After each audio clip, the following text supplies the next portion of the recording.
16 अप्रैल 1996 को 70 years old Kylian bets की मौत हो जाती है। बेट्स के पेरेंट्स परेशान हो जाते हैं। अचानक उनकी बेटी का इस तरह से इस दुनिया से चले जाना किसी सदमे से कम नहीं था। लेकिन जैसे ही इस कहानी की परतें दर परतें खुलती है, उनकी रूह कांप जाती है। बेट्स के बॉयफ्रेंड जेम्स पीटरसन स्मिथ से जानने की कोशिश करते हैं कि आखिरी के दिनों में ऐसा क्या हुआ था जिससे उनकी बेटी अचानक इस दुनिया से चली गई। मौत के कुछ दिन बाद पोस्टमार्टम रिपोर्ट सामने आती है। पोस्टमार्टम रिपोर्ट में जो कुछ सच सामने आता है वो सोचने पर मजबूर कर देता है कि क्या इस दुनिया में ऐसे भी इंसान होते हैं जिनके लिए दरिंदा या शैतान शब्द भी छोटे पड़ जाए। नमस्कार, मैं दिव्या तिवारी और आज मैं बात कर रही हूँ केलियन बेट्स केस के बारे में। केलियन बेट्स हैटरसले इंग्लैंड के ग्रेटर मैनचेस्टर टेक्साइड जिले में एक जगह है, हैटरसले। वहीं पर 14 साल की केलियन बेट्स अपने पेरेंट्स के साथ रहती थी। केली एक साधारण खुशमिजाज लड़की थी। केलियन बेट्स को स्पोर्ट्स में बहुत इंटरेस्ट था। उसका सपना टीचर बनने का था। वो अपने पार्ट टाइम जॉब के साथ अपनी कॉलेज की पढ़ाई कर रही थी ताकि वो अपना सपना पूरा कर सके। एक दिन केलियन बेट्स एक शख्स के घर पर बच्चों की देखभाल कर रही थी। तभी उसकी मुलाकात 48 साल के स्मिथ से होती है, जिसका नेचर बहुत हेल्पफुल था।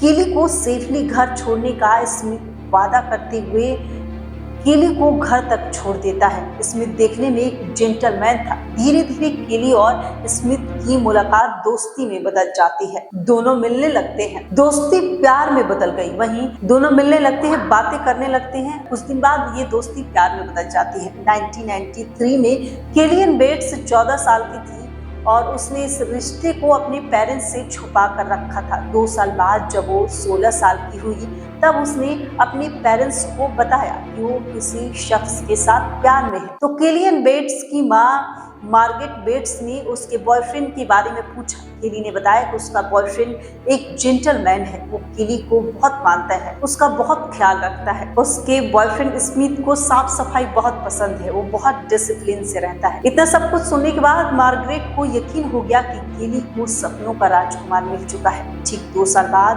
1995 में केली की स्कूलिंग खत्म हुई और वो ज्यादातर टाइम अपने बॉयफ्रेंड स्मिथ के साथ बिताने लगी। जिसके बाद केली की माँ मार्गरेट ने डिसाइड किया कि वो केली के बॉयफ्रेंड स्मिथ से मिलकर रहेगी। वो जब पहली बार मार्गरेट स्मिथ से मिली तो वो अंदर से हिल गई, लेकिन मार्गरेट अपनी बेटी की जिद के आगे झुक गई क्योंकि स्मिथ की एज 48 इयर्स थी। वहीं केली महज 17 साल की थी। अब केली पूरी तरह से स्मिथ के घर पर शिफ्ट हो गई।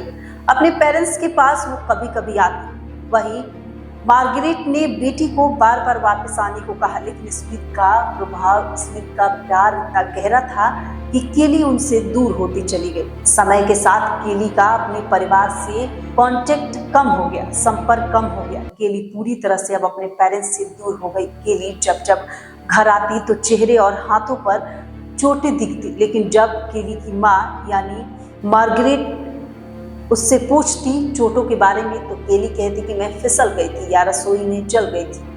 पेरेंट्स समझ गए थे कि कुछ तो गड़बड़ है, लेकिन बेटी उनके सवालों से बचकर फिर उसी घर में लौट जाती। वहीं नवंबर 1995 के बाद केली ने परिवार से मिलना जुलना लगभग बंद कर दिया। मार्च 1996 में परिवार को मिलने वाले 2 ग्रीटिंग कार्ड भी साफ तौर पर उसके लिखे नहीं थे। जब केली के भाई ने जाकर केली से मिलने की कोशिश की तो केली के बॉयफ्रेंड स्मिथ ने कहा कि वो घर पर नहीं है। एक पड़ोसी को सिर्फ खिड़की से उसका चेहरा थोड़ी देर के लिए दिखाया गया। उनके परिवार को केली की सेहत की चिंता सताने लगी। उन्होंने डॉक्टर और पुलिस से कांटेक्ट करने की कोशिश की।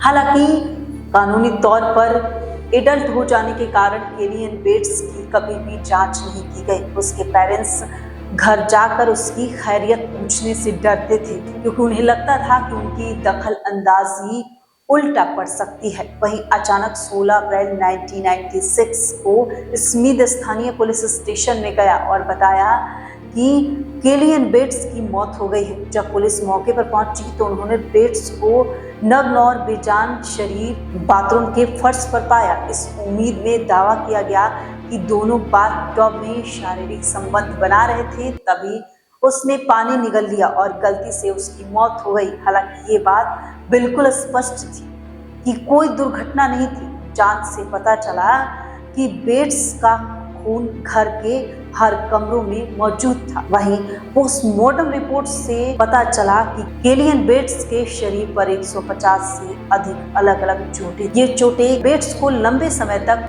प्लान बनाकर उसको टॉर्चर किया गया, उसको कई यातनाएं दी गई। अपनी दर्दनाक मौत से 4 हफ्ते पहले बेट्स को सिगरेट से जलाया गया था। गर्म लोहे से उसकी जांघ पर दागा गया था। उसके पैरों और नितंबों पर उबलता हुआ पानी डाला गया था। उसके शरीर पर चाकू से कई बार वार किए गए थे।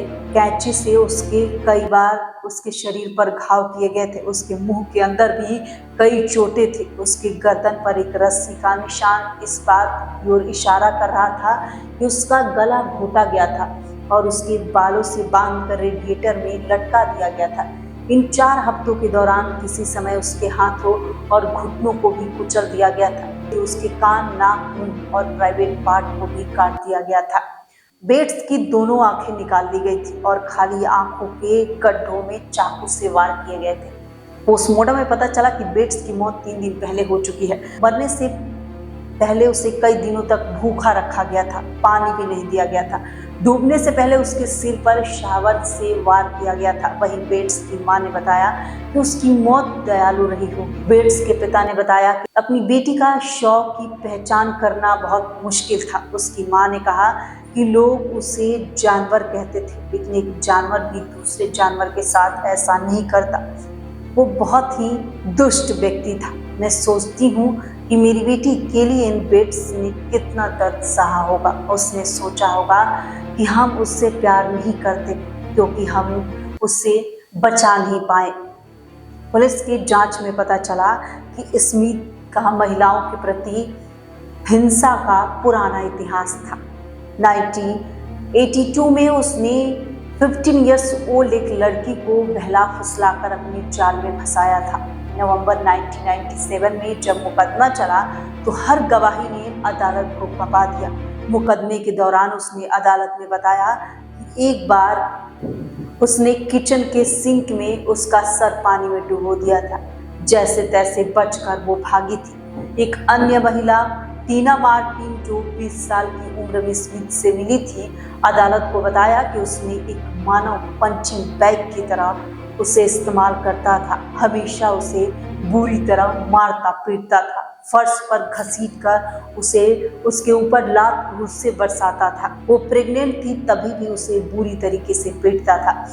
टीना मार्टिन एक बार नहा रही थी, तभी स्मिथ ने उसका गला पकड़ लिया और उसे पानी में डुबोने की कोशिश की, लेकिन वो बच गई और एक दिन छुपकर वहां से भाग गई। मुकदमे में सुनवाई के दौरान स्मिथ ने दावा किया कि बेट्स मुझे चिढ़ाती थी और कहती थी कि वो मेरी जिंदगी नरक बना देगी। जब अदालत में स्मिथ से पूछा गया कि किशोरी को इतना कष्ट क्यों दिया, उसे इतना टॉर्चर क्यों किया, तो उसने साफ साफ कहा कि उसने ऐसा करने को कहा था।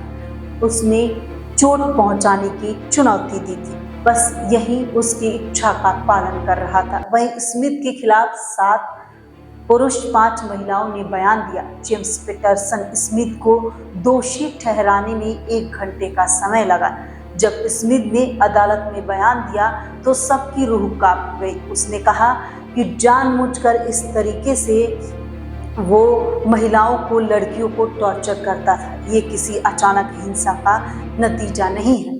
जिसके बाद ये जेम्स पीटरसन स्मिथ को आजीवन कारावास की सजा सुनाई गई। उसे जज ने सिफारिश की कि कम से कम 20 साल स्मिथ जेल में बिताए। वहीं जज ने स्मिथ की ओर मुड़कर कहा कि तुम महिलाओं के साथ दुर्व्यवहार करने वाले हो। मैं अपनी शक्ति के अनुसार ये सुनिश्चित करता हूं कि तुम अब कभी भी महिलाओं के साथ दुर्व्यवहार नहीं करोगे। तो फिलहाल के लिए बस इतना ही। मिलते हैं नेक्स्ट वीडियो में, तब तक के लिए नमस्कार, थैंक यू।